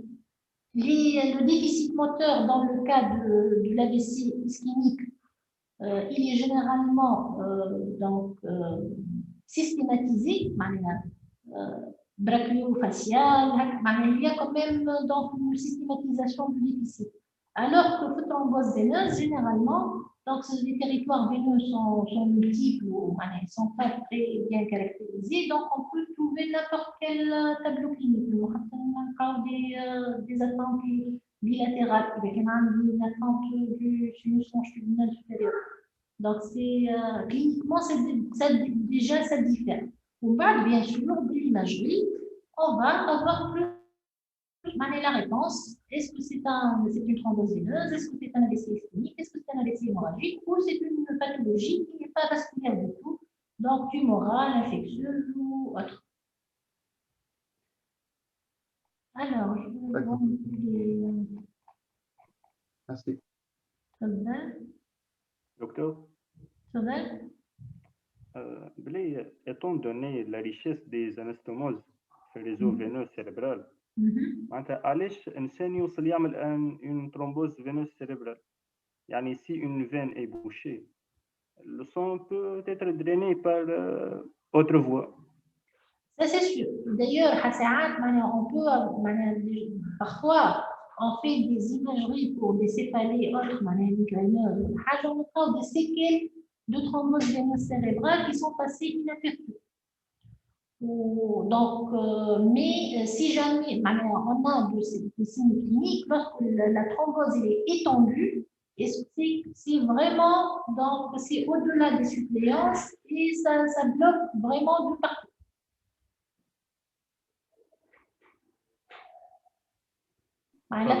La thrombose veineuse cérébrale, un tout petit thrombus va donner une symptomatologie, non? Il peut passer même inaperçu, même si une veine est occluse, d'autres veines peuvent prendre le relais. Mais on aura des signes, que ce soit cliniques ou radiologiques, lorsque la thrombose est étendue ou lorsque vraiment ça bloque le système à ce niveau. Ok. Ou Blé, Oui. juste في نفس السياق في الديسكسيون كاروتيد مثلا. اسكو نفس اللوجيك، اسكو يجم البوليغون دو ياخذ رولي من مثلا اذا البوليغون دو ليس احنا كاريمون ساعات نلقاو احنا نعملوا لي كود دوبلير parfois نلقاو دو كاروتيد اوكلوز معناها مسكرين كومبليتمون و لو باسيون il est asymptomatique. خاطر عندك لي كوميونيكون بوستيريور تلقى ان غران ترون بازيلير qui prend le relais اللي هو déjà il vascularise tout le cerveau. Donc lorsqu'on a un polygone de Willis qui est vraiment fonctionnel, même une occlusion d'une carotide peut ne rien donner. Je me parle des petits symptômes qui me donnent je me parle. Donc les suppléances, bien sûr, nous épargnent les patients de beaucoup d'AVC là. وقتاش on a une symptomatologie. C'est une artère terminale, il y a un thrombus au niveau de l'artère cérébrale moyenne. Tu n'as pas vraiment de suppléance. Donc, le territoire en aval sera condamné. D'accord. Merci. Madame. Alors, pour les... Madame. Oui. مدام حنا في البي سي ار نتاع الكوفيد نعملوها كلشي في الثرومبوز فينوز ولا في الكل يعني devant tout accident vasculaire cérébral. Alors, شوف هو dans le contexte de l'urgence مثلا احنا نعمل ترومبوليز.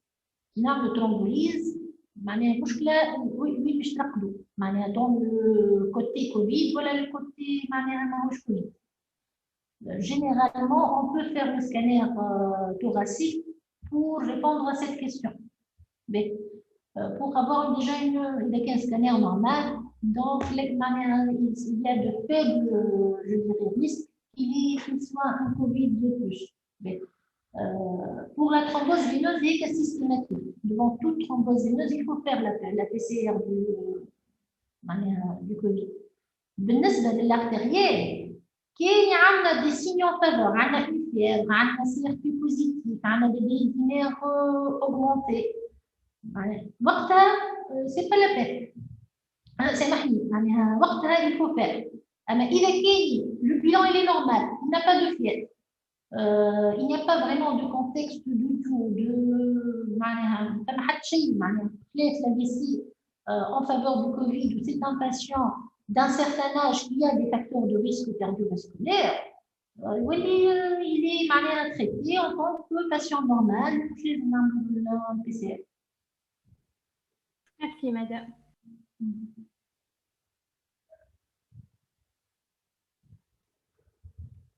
Alors, pour les questions de la discussion, c'est quoi le pénombre? Donc, je rappelle, c'est important.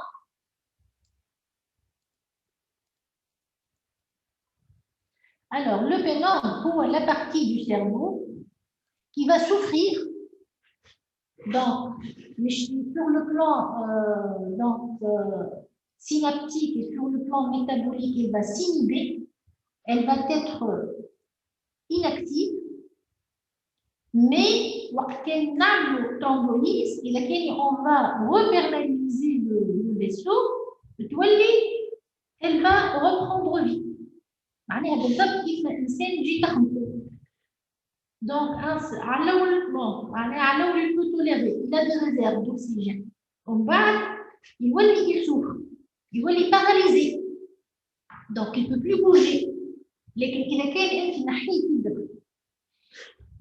Il va souffler, mais on a continué à l'étrangler. Donc, ces réserves vont être épuisées ou mort neuronal. Même une fois, il est décédé, il va lever la main. Donc, il n'y aura plus d'obstacle. Donc, il ne va pas reprendre son activité. Maintenant, le cerveau. Donc, il y a une artère qui est occluse. Tout le territoire, il va être paralysé. Tout le territoire va être souffrir. Il y aura une souffrance dans tout le territoire de l'artère occluse. Mais la souffrance, c'est qu'il y a les neurones, ils ont une certaine résistance. Résistance, c'est donc, on rétablit le flux sanguin, on peut donc sauver des cellules où l'insane يولي déjà نعمل ترومبوليز يكون يجي يولي حالة اكتساب ويجي يرجع حتى intégrant avec un examen neurologique normal. Si on est dans la fenêtre, au-delà, généralement la base donc on pourra peut-être sauver un tout petit peu, mais vous voyez mon écran demain. Vous voyez mon écran? Oui. Oui. Donc, on n'aura plus beaucoup de choses à sauver. Ou carrément, vu l'importance de l'infarctus, l'infarctus, ce sont des cellules qui sont abîmées ou des vaisseaux qui sont abîmés. Donc, l'ischémie, un vaisseau qui va se thromboser, et ce vaisseau, il va irriguer les cellules, les neurones, mais il va irriguer les vaisseaux de l'aval. Donc, les cellules épithéliales des vaisseaux en aval vont être abîmées. Donc, les artères vont être trouées. Donc, on va enlever l'obstacle. Ça va aller,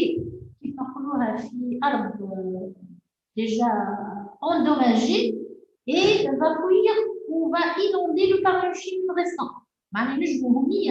إذا كان معناه vraiment حتى كان عندنا un peu de pénombre à sauver, vu l'importance déjà de l'infarctus, il y aura de l'hémorragie à ce niveau qui va inonder la partie du pénombre. Donc, on va l'aggraver carrément. Alors qu'au début, quand même, on a beaucoup de parenchyme à sauver. Surtout, on a, par exemple, AH1. Déjà, la partie des safras, pénombre. Bien sûr, mais là où il y a des cellules qui ne résistent pas, mais là où il va, donc déjà, elle va entrer dans le processus de mort neuronale. Mais toute cette partie-là, on peut l'irriguer, on peut la sauver par une recanalisation. Donc, il y a ce qu'on appelle le pénombre. Donc, l'activité synaptique est abolie, donc c'est un parenchyme qui est non fonctionnel, mais qui est viable. Donc, la souffrance neuronale reste à ce niveau-là réversible. Au fil des temps, على قد ما البارتي نتاع البينومبر مش تصغر. Donc on aura moins de bons résultats. Carrément, بعد تولي البارتي كلها de la nécrose et on n'aura plus rien à sauver. L'oligémie, généralement, il n'est pas partie périphérique. Elle va déjà souffrir. لو اللي كنت وحدها elle peut معناها تنجم تمنع روحها بروحها. خاطر déjà معناها elle est un peu suppliée ou elle peut résister. Mais هذا البينومبر c'est ce qui nous intéresse dans la thrombolyse. C'est clair, hein?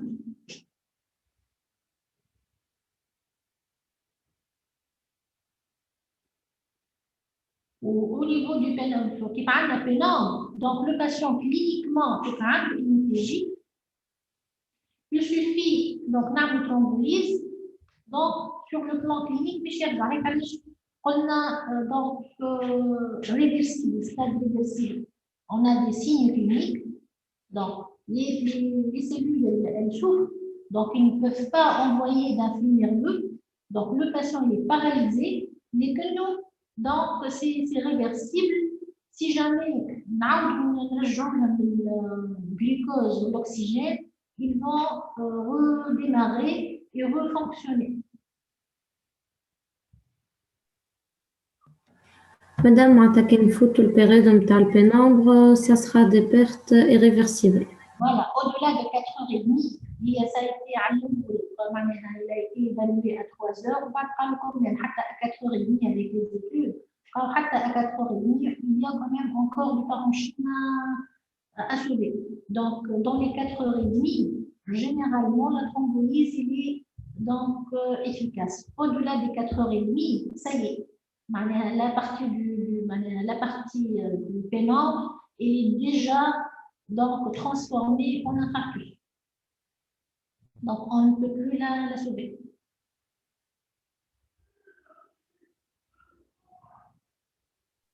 Madame? Oui.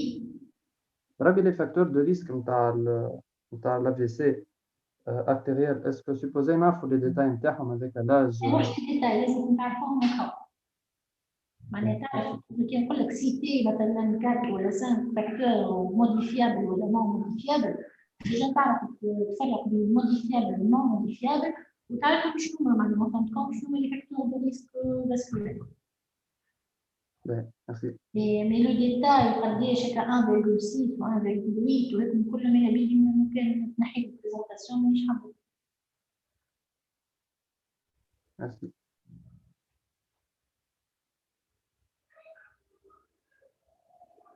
Oui ou non? Alors, هو الديفينيسيون تاع l'AVC hémorragique, c'est une artère qui s'est éclatée. Donc, généralement, pour l'AVC hémorragique, généralement, c'est une éruption artérielle.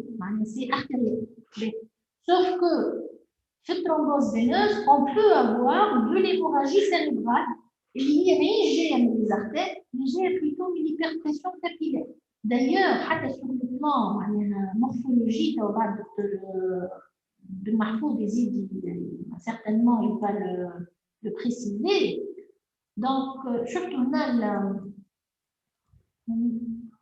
l'AVC hémorragique, un sang qui fait suivre vraiment, c'est une grande quantité de sang qui a une densité importante. C'est vraiment localisé, j'ai une place ou de grand volume.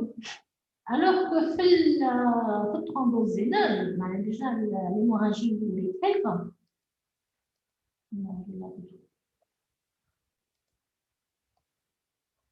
Surtout, c'est des pétichés. Des suffusions hémorragiques. Ou c'est pas que maintenant je suis place à moyenne, je suis place. Par un problème de drainage. Maintenant, j'ai une place à moyenne, c'est vraiment de l'éclatement du partout. Donc, c'est pas c'est toujours de l'hémorragie, mais c'est pas du tout la même physiopathologie, c'est même pas du tout la même physiologie radiologique. مدام بربي مادامنا كملنا الكور تنجم تبعث لنا الديابو على أنا تو قلنا لك كيفاش هالحكاية تاع الكورتون وجو في l'envoyer tout de suite بحول. Alors, ça m'a une la différence entre thrombose veineuse cérébrale et thrombophilie cérébrale, c'est la même chose. La thrombose veineuse ou la thrombophilie, donc ça veut dire la même chose. Est-ce que la thrombose veineuse cérébrale peut être d'origine embolique? Non. Donc, généralement, la thrombose veineuse cérébrale, c'est une stase dans une artère, avec une lésion pariétale au niveau de cette artère, donc et des problèmes au niveau de la crasse sanguine. Ce n'est pas comme au niveau des artères, ce n'est pas la même physiopathie.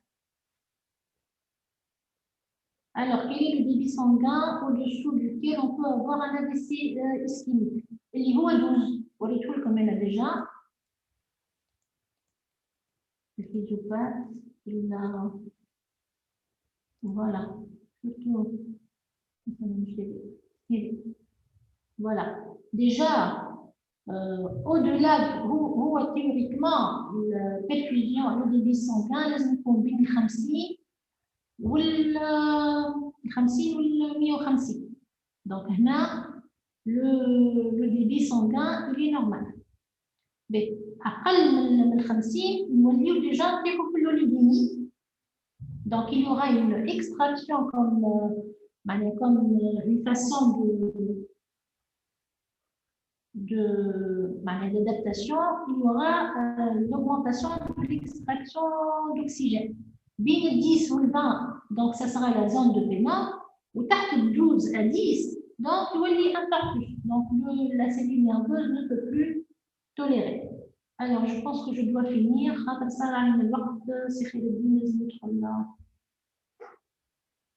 Je vous remercie et je vous suis à votre disposition s'il y a d'autres questions.